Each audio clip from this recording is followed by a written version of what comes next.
Hey guys, I'm back. I hope you like my new intro. As you could probably see, there's gonna be a quote of the day every time I post a video now. Um, I hope you guys enjoyed that intro. This is the Flat Earth video that I've been working on, writing stuff for, and basically kind of preparing myself for since around 2 weeks before my PlayStation conked out. And my PlayStation had conked out, and it was out for 2 weeks. So this is a month in the making, guys.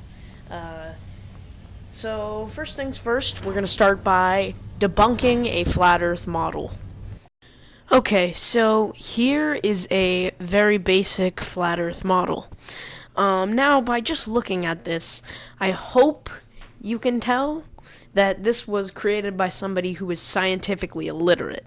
Um, so, as you can see, there's, you know, North America, South America, Africa, Asia, everything down there, all the continents. And then see that white around the edges? That's supposed to be a giant wall of ice that separates the edge of the planet from space. Uh, and they do believe in an atmosphere. They believe in a dome atmosphere, almost like if you look at some of their atmosphere models, it's kind of like there's a dome surrounding the Earth that they have drawn up, the flat Earth. But let me explain to you why a model like this wouldn't work. Now, a lot of these flat earthers will talk about gravity and say that gravity doesn't exist and we can't know gravity exists. Sure, we don't know gravity exists per se, but we know the force that is pushing down on us. We know how it functions. Therefore, okay, so we know how gravity pushes down on us. Sure, we might not know what gravity is or how it works, but we know the force of it, what the force of it is, how it pushes down on us. So, if there's no way to get around this, if the Earth is a flat plane, the force of gravity would make it seem like the further out you got on the edge, it would make it seem like you're going uphill. And it gets steeper and steeper and steeper until you get to that big wall of ice they have depicted there. But the force of gravity, it's almost like it would almost create like an illusion of going up a hill, and it would feel like you're going up a hill, and everything would look like you're going up a hill because gravity is pushing inward on the center of a flat plane. So that flat plane, if it's floating out in space, it's inside that atmosphere, and it's just a complete flat plane. The edges, the further out you go, the more tilted, the more steep it would be. It'd be like a mountain. It'd feel like you're climbing up a mountain. So this of course makes no sense, and we have proof that the outward there is. First of all, we pretty much have proof that there are no outward edges. But don't you think see here, I think that's supposed to be Australia. It's really reversed and weird, but see on that model up at the edge, the top right edge. That's supposed to be, I think that's Australia. It's a really fucked up model. It's really weird. The continents are arranged really incorrectly. You can see, like, it's like kind of somebody took the Earth and flattened it from the top. I mean, the arrangement of the continents themselves are pretty fucked up. They don't make any sense based on how we go on a ship to sail to another continent. Those continent models make no sense. But if you were in Australia, it would at least feel steeper, but it doesn't. Australia is close on that depiction of flat Earth. See, it's pretty close there, pretty close to that wall of ice. Wouldn't it feel steeper if the Earth were actually flat? Yes, it would, because that's how gravity would be pushing down on you. Make it seem like you're going up a hill. Once again, that's not how the Earth is. We have proof that the edges of the Earth aren't tilting up like that, or doesn't feel like that when you're at the edges of the Earth. So yeah, that's pretty much a dead giveaway that the Earth isn't flat. You gotta be really, really, okay, I'm sorry. You gotta be pretty stupid to believe the Earth is flat. But yeah, some people do, and it's pretty popular. This like community of people that thinks that the Earth is flat and thinks that they're enlightened and intelligent and they know everything. So this is already going longer than I thought it would take me to debunk the flat earthers' goddamn idiotic arguments. But yeah, there's about 10 more minutes of this. Wow, even more than 10 minutes actually. I'll say I'll give this a good, I don't know, 13 more minutes at least. But yeah, that's step 1 of debunking flat Earth. Okay, this is another point you can use when arguing with a flat earther. So basically, tell them to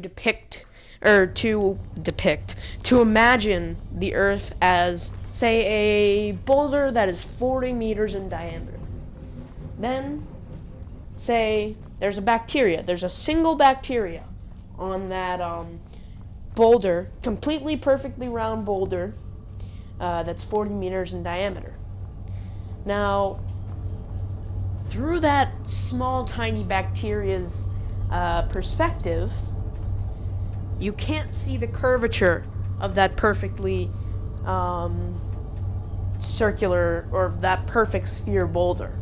And that's just because your perspective you're so small that you can't perceive that curve. That's basically what a human is. Our scale can be What am I saying? Our scale can be compared to a tiny little bacteria, one bacteria on a 40 meter in diameter boulder. They can't perceive the curve. We can't perceive the curve because we're too small to perceive the curve. That's why we can't perceive the curve. So yeah, that's step 2. Step 3. Now, step 3 is pretty goddamn simple. Flat earthers say that the moon is a flat plane. But what you're gonna need is contact with somebody in the southern hemisphere and contact with somebody in the northern hemisphere, or just you in the northern hemisphere, because one of you is going to be in either the northern or southern hemisphere. Just have contact with somebody in the opposite hemisphere that you're in. Take a picture of the moon. Send it to them. Then, have them the next night take a picture of the moon, and they'll send it to you. Compare. The moon is in basically the same area at that time in its orbit, but you look at the moon, and you see different craters, a lot of different things on the moon there that you couldn't have seen in the picture that you took. Same with the person in the other hemisphere, the hemisphere opposite of you. They can see things in the picture you took that they couldn't see when they looked at the moon, when they took their picture. And that's because you're looking at the moon from a different area. So you're looking either up at the moon, not necessarily down on the moon, but you're looking up at the moon from a completely different area. So you're seeing different parts of the moon. Now, there's no way a flat plane could function like that. There's no way it would work with a flat plane. The moon you couldn't perceive the moon as that if it were a completely flat disk floating up in the sky, because you're seeing different areas of it. If it were a flat disk just floating around us, it would indeed look the same pretty much all the time. So, therefore, the moon, as we perceive it, physically cannot exist as a flat disk circling around us in space. So yeah. So let's just get into this. Step 4 of how to prove the Earth is not flat. The Coriolis effect is a good indicator that the Earth is a sphere. Look at how storms move in their respective hemispheres. So look at how a storm will move in the northern hemisphere compared to how it will move in the southern hemisphere. It's reversed. This is because of the gravitational pull of the moon, as well as some other factors, all based on the moon's orbit, etc., etc. But this would only make sense. The Coriolis effect would only function if the Earth was indeed a sphere. And don't pull something out of the ass if you're a flat earther watching this video, because you can't. We know that the Coriolis effect exists because it's observable. We have proof that it exists. We have scans of storms and how they move, and we know how the tides move. So there's really no way for flat earthers to get around this. It's just how the Earth functions, how the moon interacts with the gravitational pull of Earth, how the moon's gravitational pull interacts with Earth. It's kind of like water is. So take a model of the gravitational pull, like of the Coriolis effect.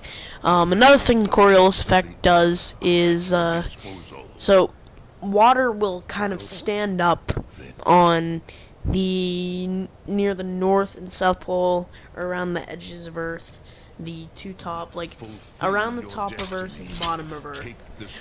Water will kind of stand up. You can see this in a Coriolis effect model, and we know this because we've had people measuring it. We've had people like observing this effect.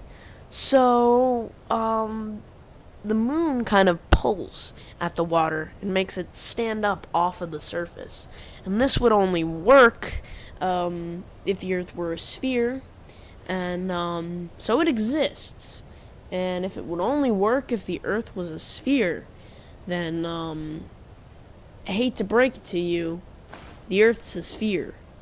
Now, this is one of the weaker points, and it's the hardest to explain, but it is irrefutable proof that the Earth is a globe. Step 5. This is the easiest step to explain to somebody that that the Earth is not flat. It was discovered by Roman scientists, and that is the way ships disappear and reappear over the horizon. So ships appear disappear front first, going down over the horizon. It almost looks like the ship is being submerged under the water because it's going front first downward. And basically what that ship is doing is it's going around the curvature of the Earth. So it's tilting over the horizon, and it's going basically under the ocean. Same way going up, just reversed. Front appears first, coming up over the tilt. So the front appears first, almost as if it's emerging from the water, and it floats on top. That basically proves that the Earth is curved. Sorry, I'm stuttering here. I don't know why I'm stuttering. But that was pretty much the easiest way to explain to any flat earther that the Earth isn't flat. You can even do a experiment with it yourself. It's that easy. Step 6, the way you see star constellations. So this is also one of the easiest steps to explain. If you're in different hemispheres, when you look up at night, you'll see different star constellations, or you'll see the same star constellations that What somebody else is in there? the hemisphere opposite of you would see, but they're all in a different area. That's This your doesn't only work on a cause. flat plane. On a flat You worry plane, you would too just much, see brother. every It'll star be ours. constellation completely the same. But in different hemispheres, you perceive them differently because you are on a spherical object. Why should he fear us, even now? Step 7, also Guarded him pretty well. More of easy. his kin Get a fall telescope into my and look blade out. alone. If you're at a time where you can see Venus or Mars or something, look at them. They're clearly spherical. Why would we be the only flat planet out there? What would be the exception? And how would we possibly defy the laws of physics and become a flat planet? Because the laws of physics don't allow for a flat body to exist in space. Well, a large flat body like that, which has its own gravitational pull to exist in space.